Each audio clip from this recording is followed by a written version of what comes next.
Hi, everybody. Trusting your inner guidance. A lot of us have had that gut instinct, that intuition, and we recognize that usually in key moments or big decisions. In a relationship, maybe it was a job offer, maybe it was moving you forward towards something, or maybe it was moving you away from something. And if that's what you believe, that your inner guidance works for those big moments, and that's only when it works, then that's only when you're ready to notice it. And hence, then you're being aware of it. For me, I believe and I'm convinced that inner guidance is always present. It's what I like to call divine positioning system, like a global positioning system. It knows exactly as soon as when you turn right, when you wanted to go left, that it's like, no. You have to turn the other way. And it's a feeling that I recognize in the subtlest little moments. And for years now, I only choose to follow my inner guidance. So that means I'm asking, in a sense, my inner guidance. I'm getting present to the moment. We've all heard that saying, get present, be present, find the silence in the moment, be mindful. Well, I think this is far much more than being mindful. It's being completely aware on all levels. And that this inner guidance is guiding. That it was something each of us were given when we were born, just as we were given these bodies, and it is there to allow our soul's expression, our natural talents, our uniqueness, whatever it is that fits your description of how you believe the world to work. Because ultimately, as I kind of posted today, this is your story, and choose one that empowers you.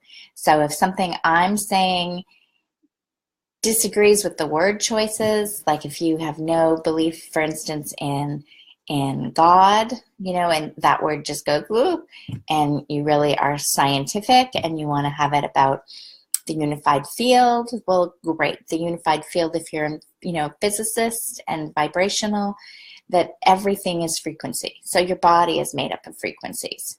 So in that frequency, there's a higher tuning of that frequency and a lower tuning. Sometimes the musical instrument is in perfect tune and other times it's not. So questions I get asked all the time are kind of go like this. Do I really trust my inner guidance? All the time.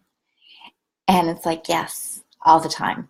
That means I'm stopping and I'm asking at every, sense fork in the road. Every opportunity there is to choose. Do I do this now? Do I, versus going, my mind says do it now, or this is the time that I'm doing it now. I'm checking in consistently because I believe that my inner guidance is connected to the big production. So it is intricately interwoven in this unified field.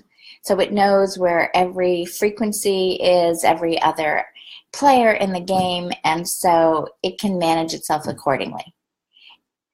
It knows when the traffic lights are going to be green. It knows when that person is going to pick up the phone. It knows when they're by the phone. It knows when they're on the other side, when they're hitting the Facebook page. It knows everything, because I believe this divine intelligence just exists. So when I tap and tune into the divine intelligence of all existence, then I am guided to an easier, more fluid, fun, joyous solution. And absolutely, there are times of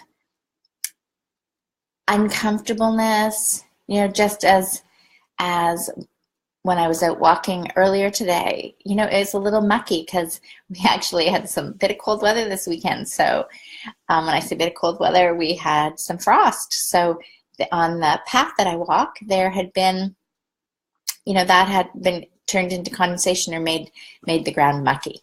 So yeah, that is a little bit more uncomfortable, getting your shoes mucky. In this case, with flip-flops. I usually go barefoot, but because the ground was a little colder, so my flip-flops were getting mucky. That's all it meant, is that I had to clean my flip-flops. And that's life.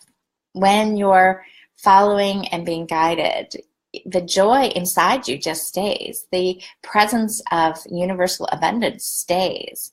The idea that you're healthy just stays.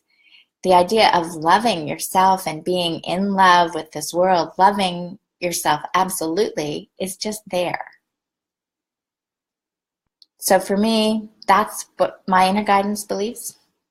That answers that question of, do I believe it? Yes. Do I follow it? Yes. Do I feel that this is everybody's superpower? Yes. And when you can recognize for you how the subtle differences and how to rely on what you feel regardless of what everybody else says. And, you know, as I said, people like to make decisions or notice it when it's going for the big things in their advantage. But there's so much more in life that can confront you, and you've got to know to be able to trust yourself. And those are breakthrough moments. That, for me, is what the real learning is, or the growth experience, is to say, you're always present, you're always connected if you allow yourself to be, and everything is just a story. So, as I said in the post, if you're going to choose a story that empowers you. And my story is that my inner guidance always is something I can trust.